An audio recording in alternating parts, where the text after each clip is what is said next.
एक व्यक्ति था, वो गया जगन्नाथपुरी। तो जगन्नाथपुरी दर्शन करने गया, बंगाल का था। अब जब दर्शन करके तो उसने सुना हुआ था कि जब ऐसी जगह पर जाओ तो कुछ त्याग करना चाहिए, किसी पदार्थ का त्याग करना चाहिए। तो उसने सोचा मैं क्या त्याग करूं भगवान के सामने। तो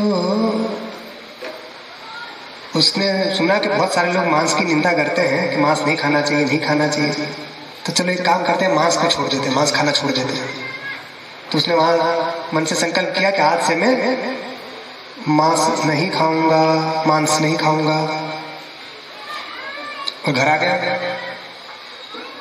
घर आने के बाद उसने अपनी पत्नी को बता दिया, देखो मैंने आज से मांस खाना बंद कर दिया है, जगन्नाथपुरी में जाकर मैंने मांस का त्याग कर दिया है, आज से घर में मांस नहीं बनेगा।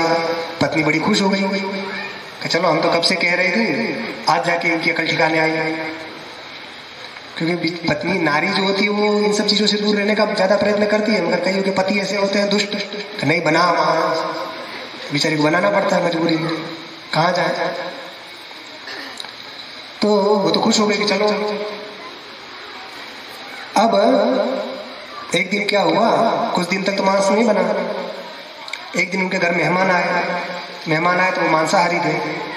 तो उन्होंने अपनी फरमाइश की कि आज तो ये बनाओ भाभी जी। अब क्या करे भाभी जी, पति का भी ऑर्डर आ गया, हाँ बनाओ, हमारे खास है फ्रेंड। तो बनाना पड़ा, तो बनाया मांस उनके लिए। और जब भोजन करने बैठे तो दोनों साथ में बैठे, वो और उसका मित्र।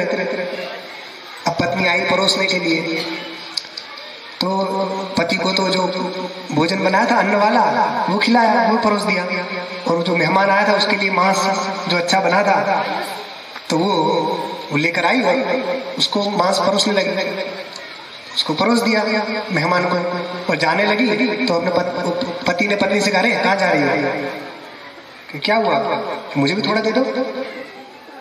तो बोली पत्नी, अरे आपने तो मांस का त्याग कर दिया है ना, जगन्नाथपुरी गए थे तब। अरे ऐसा है, सुनो। उसके मुंह में पानी आ गया, देखा जब सामने खा रहा है और उसकी फेवरेट आइटम वो नहीं खा पा रहा।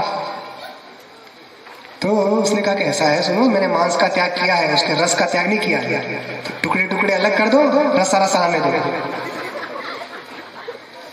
तो उसने कहा ठीक है। तो कटो जिस बर्तन में लाई होगी मांस, वो रस वाला ही बनता होगा शायद मांस में। तो ऐसे टुकड़े को रोक कर उसका रसा रसा उसको देने लगी। जैसे देने लगी तो टुकड़े भी ऐसे ऐसे आगे आने लगे तो रोक देती थी। तो डांट के उसने कहा जो अपने आप आ रहा है उसको क्यों रोकती है?